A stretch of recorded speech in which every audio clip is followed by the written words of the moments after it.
ভাষায় কোরআন তার প্রশ্নের উত্তর দিতেছে, বাল হুয়া কুরআনুম মাজিদুন ফি লাওহিন মাহফুজ। আল্লাহু আকবার।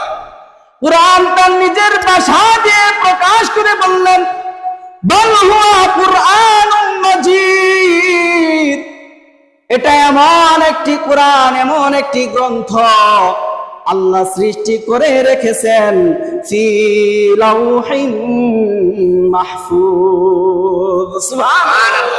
আমাকে আল্লাহ রাব্বুল আলামিন তৈরি করলেন এবং কি আমাকে সাজাই গুছা সংবিধান সংরক্ষিত করে আমাকে আমার আল্লাহ রাব্বুল আলামিন ওই আরশে আজিমে লোহে মাহফুজের মধ্যে আমার আল্লাহ সংগৃহীত করে রেখেছে।